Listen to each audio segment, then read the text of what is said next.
စီကြည့်တဲ့အခါမှာတော့နှမ်းချင်တွေပေါ်ကြည့်ပြီးတော့ယူနီဖြူကိုရောဆက်ပေးရမှာပဲဖြစ်ပါတယ်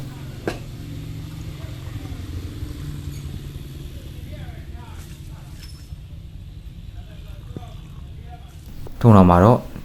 တမအောင်မှွေပေးရမှာဖြစ်ပါတယ်ဒါမှလည်းကျွန်တော်တို့ယူနီရနှက်ဆက်ရောက်သွားမှာဖြစ်ပါတယ်နှမ်းကိုစထည့်ခြင်းမှာပဲဖြည်းဖြည်းချင်းလောင်းထည့်ပေးရမှာဖြစ်ပါတယ်ဒါမှကျွန်တော်တို့ဆက်ရဲ့လေပတ်မှုကပို့ပြီးတော့ကောင်းစေမှာဖြစ်ပါတယ်နောက်ပိုင်းလေယာနှမ်းဘက်ထွက်လာပြီးဆိုတာနဲ့ကျွန်တော်တို့အများကြီးထည့်ပေးလို့ရပါပြီထို့နောက်မှာတော့ဖြည်းဖြည်းချင်းနဲ့စီရက်ထွက်လာပါတယ်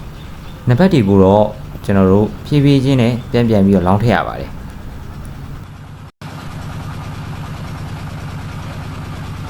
စီကတော့ဖြည်းဖြည်းနဲ့ပုံမှန်လေးထွက်နေပါတယ်နှစ်ဘက်တွေကိုပြန်ပြီးတော့လောင်းထည့်ရတာကမပြီးမချင်းပါပဲနှစ်ဘက်ပုံမူတည်ပြီးတော့ကျွန်တော်တို့ကစီခမ်းမခမ်းနှစ်ဘက်စီကြံမကြံတေချာကြည့်ရပါတယ်ထို့နောက်မှာတော့ကျွန်တော်တို့တညတာနှစ်ညတာကျွန်တော်တို့စီပုံးထဲမှာဒီမျိုးတိတ်ထားရပါတယ်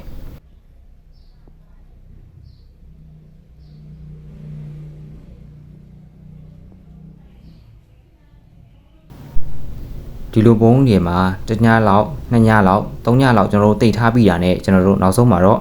လုံးဝစားသုံးရတဲ့စီကောင်းစီတန်းမှုမွေးလေးတွေကိုရရှိသွားမှာပဲဖြစ်ပါတယ်။ဒီဗီဒီယိုလေးကိုကြိုက်နေတဲ့ဆိုရင် like and subscribe လေးတွေပြုလုပ်ပေးခဲ့ပါအောင်ဗျာ။